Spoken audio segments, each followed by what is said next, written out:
This story is an original Shoeshine's Timeless Tales creation. Please like, share, and subscribe to our channel for continued story content. Any similarity between characters and actual persons or real-life events is completely absurd. From zero to dead in 60 seconds. My name is Joseph Johnston. My good friends call me Jojo the Clown. Every year, my teachers would ask, "Is everything a joke with you?" Sooner or later, I would find myself sitting at a desk facing the back wall. One year in 5th grade, I was actually in the hall. The teacher had had enough. The other students didn't, though. So as my reputation and antics followed me through school, they always waited to see what I was going to do next. My style was way more in the moment. Improv, if you will. But I also gained a reputation for having a wicked temper and a merciless ability to keep going, to make sure you thought about coming back at me again. That being said, there is always one moron that just keeps coming back or doing something to piss me off. We all know that guy. For me, that was Billy Kennedy. Junior high school is awkward for most, not for me. I already knew I liked the girls, and there were a few that liked me. Every time Billy would see me talking to a girl, he would try to cock-block me, and I would put him in his place, asshole! After dates to the skating rink, movies, etc., things got slow. I started becoming more interested in drag racing. My father was an avid hot rodder and drag racer, and well known in the New England scene. He was the national record holder in his class. I wanted to be just like him. Little did I know I was. My family wasn't like other families. My father, a well-known drag racer in the New England scene, and honestly a whorehound, was well known in the city I'm from and the 5-state area. I grew up fast and hard on the weekends, and back to what everyone else saw as normal during the week. I couldn't step into anything without someone calling Mom before I got home. I had to be honest with her as soon as I walked in the door. One look at her and I knew she already knew the answer to her question. Dad had a mean backhand and he was the enforcer, or out came Grandpa's belt with Mom. Ah, the good old days. 6 months ago, I am running my classic 70s funny car, having rented the track for a day during the week. Second pass down the quarter mile and an explosion when the blower blew off the car, and thankfully with safety straps didn't go as wrong as the old days. I had my crew chief with me, Ronnie. My wife, Kelly, had decided to not come along, which seemed to be the norm since the end of last season. Things had changed. The winter was as cold in the house as the winter cold of New England was outside. Bingo on Thursday night at the Knights of Columbus, club nights with the group of women she joined. Were not a big deal, but this winter she was running out the door or not even home when I got back from my business. I own a speed shop where street racers, drag racers, and just about anything you need high performance, building the store into 4 stores in 3 states. My net worth to date is $12.5 million. My business is worth an estimated $22 million. My wife, always the social butterfly, never gave me any signs she was having an affair. "Okay, Joe, you ready to fire it up?" Ronnie, my crew chief and longtime friend, asked. With a fire suit on and a thumb in the air, we light it up, and I make a burnout that Don Prudhomme would be proud of. I was lucky to purchase one of his mid-70s The Snake funny cars and race it in classic drag races. As I back the car up, Ronnie guides me backward to the burnout box. The car hiccuped slightly. Not unusual, but anyone who has driven these cars knows that the driver is the one responsible for shutting the car down or making the run. Run it. Lights are staged. Ronnie hits the button 60-foot mark and bam! I'm in a fireball car, sideways into the left lane slam guardrail. Holy fuck! Since there's only a minimum track crew there when you rent the track, Ronnie comes running with 2 fire extinguishers, and the onboard system is supposed to activate but doesn't. Frantically, Ronnie shoves the extinguisher into the side window, and another track crew member tries to get the body up. Epping, New Hampshire is just a few miles from Exeter Hospital. I was there, Dr. S and nurses working on me, goggles melted to my face, flames so hot that even with a fire suit I was burned. I don't know where I am as I have gone into shock. Ronnie called Kelly at that time and stayed by my side.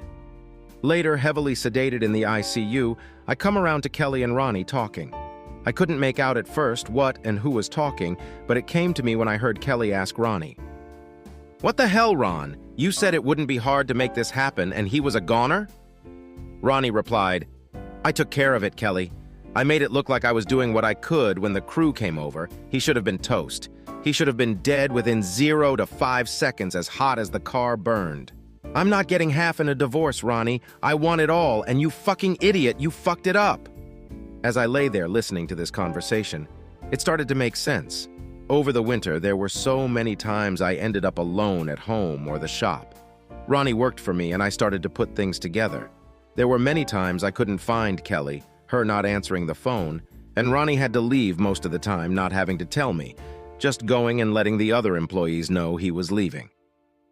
The Christmas bash at the house for all the employees and the two of them were nowhere to be seen for 45 minutes at the least.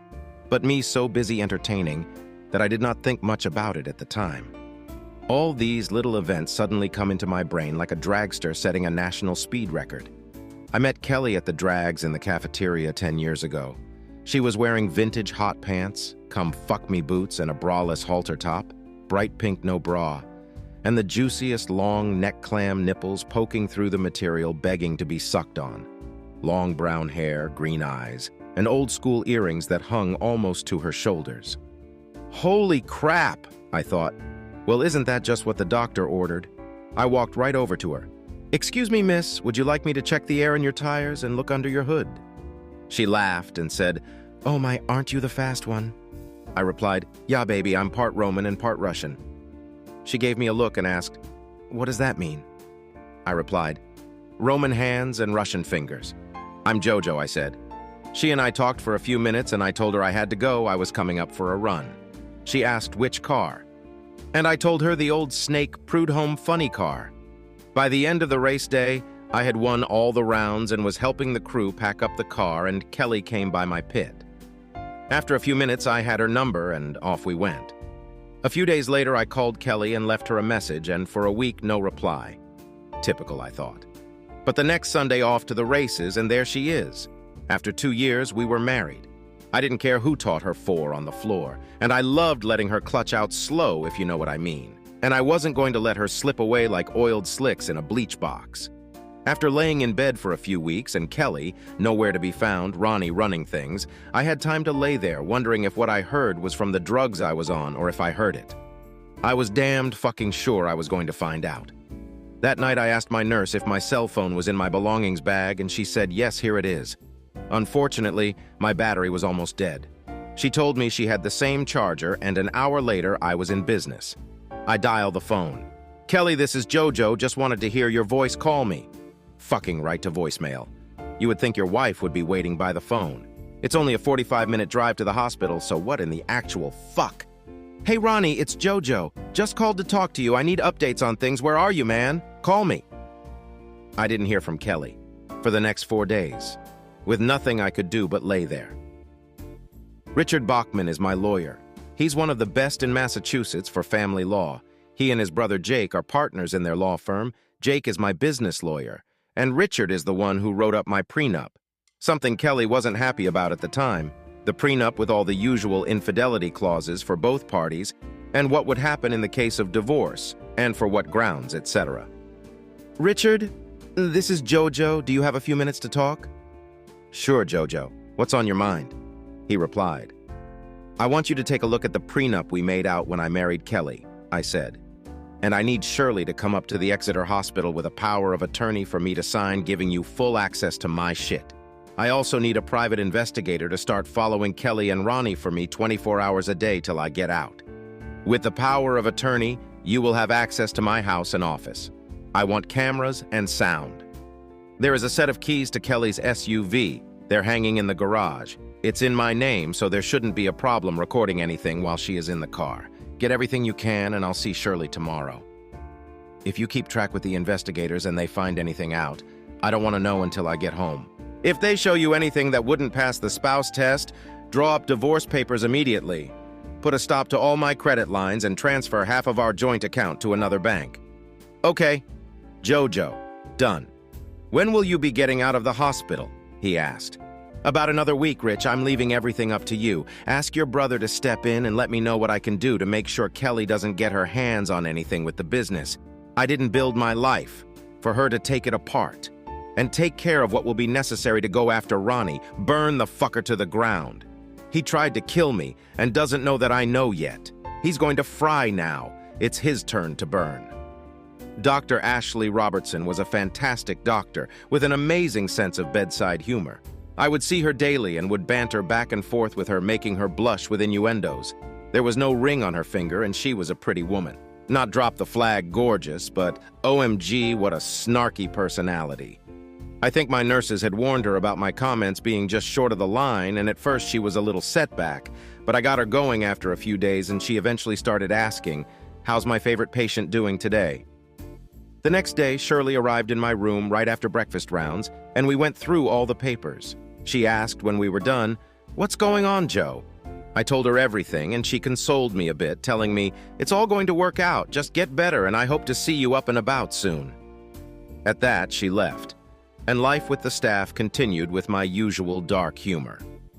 The day before I left the hospital, Richard Bachman called me and asked when he could set up an appointment with me.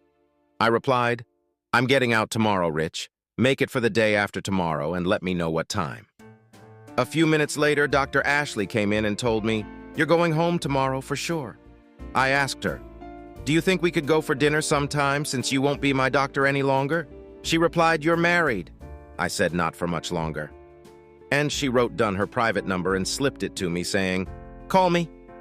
My mother's side of the family was North End, Boston, Sicilian, and I don't think I need to explain further. "Hey, Tony," I said into the phone. "Hey, Jojo, what's going on?" he asked. So I told him everything.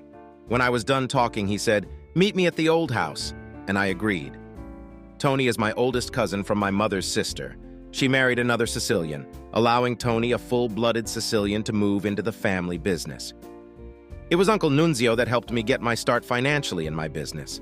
With only a small amount of interference into my affairs, only a twice-a-month visit from a few gentlemen to collect their share for him. A fair deal for me and him. The next day, after I was released from the hospital, I returned home. Kelly was nowhere to be seen. I hadn't heard from the bitch in a week. Nice, huh?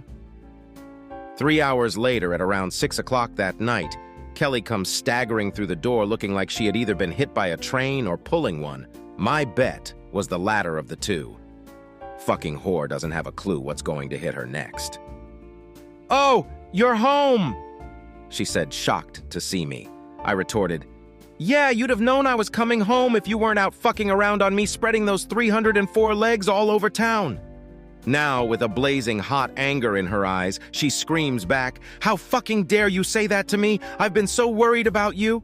"Yeah, sure, so fucking worried that you didn't make one 45-minute trip to see me all week. I hope the guys were worth it." She gave me another dirty look and ran upstairs. 5 minutes later, the shower starts up. When Kelly reappeared, I was at the grill in the backyard eating a ribeye, which I'm sure was intended for her or some fuck buddy, or both. With a dirty look, she slammed the slider and went to the stove. I laughed, figuring I ruined a night of sex with Ronnie, and now was eating their dinner. She hadn't seen the bottle of wine I was drinking, and when she looked into the fridge for it, I heard her start screaming. I know this vintage, and it's a $150 bottle. I yell out, "Hey, great wine, thanks for getting it for me," only to hear her slamming shit into the kitchen sink. I guess it sucks when your plan to murder your husband doesn't work out, huh? After finishing my dinner and wine, her dinner and wine, I got up, tossed the dishes into the sink, and left in my truck. An hour later, I was at Tony's old house, sitting with my aunt, sipping Galliano, a sipping liqueur that tasted like black licorice. Having not told my aunt anything about what happened other than the accident, Tony walked in and informed his mother, "Mama, Jojo, and I have to talk. We will be in the study." The study was never used for anything but business, so she nodded and asked, "Are you hungry, Tony, Jojo?" We both said no. But 30 minutes later, a knock at the study door, and there was my wonderful Italian aunt with food. After she left the room and shut the door behind her, Tony asked me about Ronnie, the business, and Kelly. I let him know that tomorrow I would have the full picture from the private investigators, and he spat. "Why do you waste your money, Jojo? We could have gotten everything we needed to know for free from these rats." "I know, Tony," I said, "but some things are best to let the lawyers deal with. And then leave the rest for you." "Okay, Jojo, I'm going to take care of this son of a whore. You leave it to me." I laughed and replied, "I know you will, cuz." The next day, arriving 20 minutes early at Rich's office, I was greeted by Shirley and Jake popped his head out. "Hey, Jojo," he snorted. "Rich will be right back. He stepped out to get some pastry for us." After 5 minutes, Rich appeared and the two brothers and I went into Rich's office while enjoying some espresso and pastry. They laid it all out for me. They had hours of video and recordings, dates, times, and locations. Jake had laid out the plan for the business to be bought by an offshore corporation in the Cayman Islands. My personal 401k was liquidated by Richard. With a power of attorney, he remortgaged the house, leaving no equity and owing more than the house was worth if the market took another downturn. The offshore corporation had formally written me a letter informing him of his separation from the company. The money from the sale of my business was donated to a children's orphanage in the Bahamas. I was essentially broke and unemployed. On paper, the judge and court system wouldn't be able to do a damn thing to me. "I only have one question, Rich," I said. "Can I choose where the bitch is served?" "Yes," he replied. "Great," I laughed. "Knights of Columbus Thursday night. I want to make it up with all the photos and the papers. We'll make it so that the photos get seen. Let's say an accidental mishap with the folder they're in." Richard and Jake laughed. I told them I was going to go to bingo that night and take a video for posterity. I thought Richard was going to pass out from laughter. Thursday night came. I pulled into the Knights of Columbus 10 minutes after Kelly. I knew she was coming after being told by Rich that the investigators had passed it along. In the next town over, Saugus, Mass. Ronnie was mowing his lawn, unaware of the black SUV that had pulled up down the street. 3 men stepped out of the vehicle and started towards him. Meanwhile, the SUV started to move up. As Ronnie turned down the side of his house, the 3 men grabbed him. The SUV turned into the driveway. The driver got out, opened the hatch, and the 3 men appeared, dragging Ronnie by the feet and loading him into the back, and quietly slipped away, Ronnie's wife no wiser for it. Rockport, Massachusetts, has a quarry that shut down when it went too far and hit water. Now an abandoned quarry where thieves dump hot cars over the years and kids jump off the cliff-like walls into the now man-made lake. About a 70-foot drop, it's said to be home to a lot more than just hot boxes. Kelly had gotten her cards and was seated next to Mildred, a staple at bingo, for years. On her other side was her other Thursday night cohort, Irva. They had all been going to the Knights for years, every Thursday night. "Mrs. Johnston," a man said, after the ladies had finished setting up their cards, their lucky trinkets, and their water bottles. Looking at the man with curiosity, Kelly replied, "Yes, that's me." The man said, "Do you have ID?" She replied, "Yes, I do, but who?" Before she could finish, the man said, "Ma'am, I'm an officer of the court. I'm here to serve you papers. Could I see your ID?" As Kelly pulled out her ID, the man asked her to hold it up, and he took a picture with his phone and said, "Kelly Johnston, you have been served." As the man walked away, another man stepped up to the table. Mildred and Irva looked like their jaws were broken, as their jaws bounced off the tables. At that very moment, the man stepping up to the table asked, "Are you Kelly Johnston?" When Kelly, who already looked confused, said yes, he feigned tripping while looking like he was trying to hand her an envelope, and at that moment the folder spilled out with 30 pictures of Ronnie and her in every position you could think of. Well, you could only imagine the looks on Mildred and Irva's faces at that moment. As the photos spilled onto the table and the floor, other people started to pick them up, and whispered gasps could be heard. I was sitting 2 tables away, and Kelly hadn't seen me as I shot the video live to Facebook. Standing up quickly when the pandemonium started, I quickly made sure to get photos in the video so that there was no question of what was going on. As soon as I got what I needed, I quickly got the hell out of Dodge. Ronnie, with hands zip-tied and being led up to the cliff where the kids jump off, was soon stopped. His hood was taken off from his head, and there he saw 4 men. Tony was the first to speak. "You tried to kill my cousin, and in a way that we would have had to bury him with a closed casket, you miserable little cockroach." One of the men tied a rope around a tree limb and the other end around his neck. Ronnie, not able to scream with duct tape over his mouth, knew this was the end. Just as they started pushing him over the cliff, Tony double-tapped him in the back of the head, his body leaving the cliff and hanging 20 feet down for people to find the next day. This was the way I wanted it to be. I wanted his body to be found, and it was, the next day by a group of teens looking for fun. I guess they now have a story to tell their grandkids about the quarry. A phone call from Tony. "Hey, Jojo, meet me at the Italian club for some drinks?" he said. "Yes!" I said I'll be there in 20 minutes. When I got to the club, Tony told me, "After leaving the bingo hall, you were here at the club all night playing bocce ball, and everyone will vouch for it."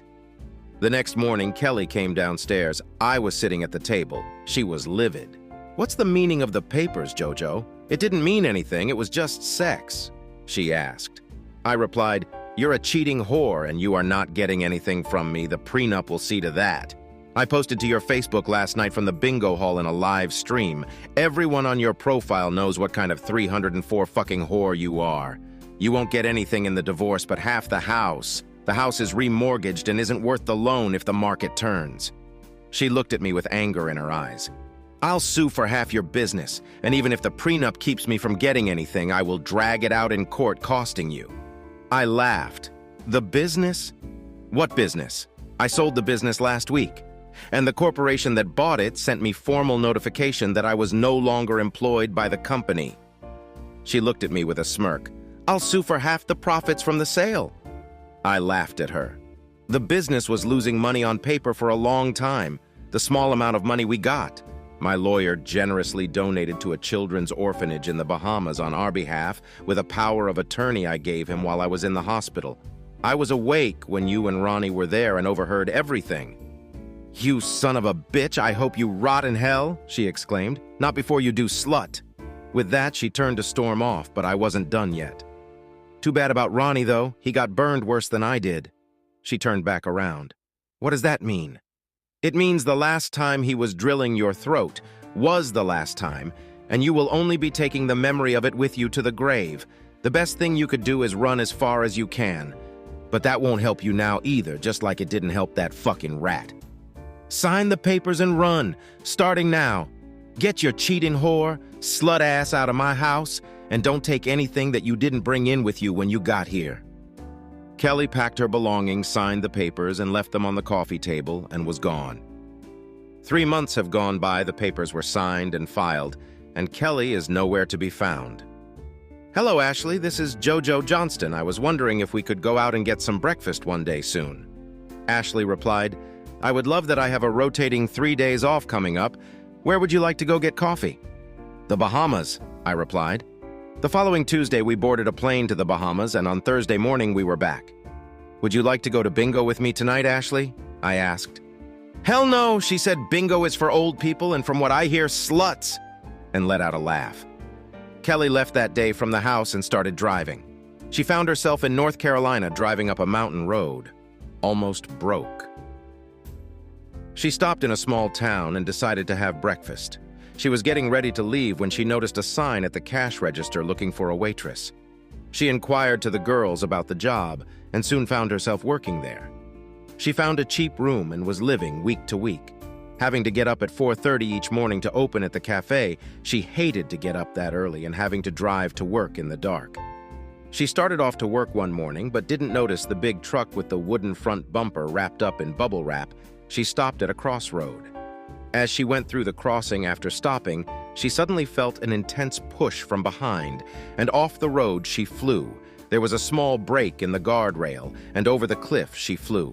3 days later, some hikers were walking a path and found the car.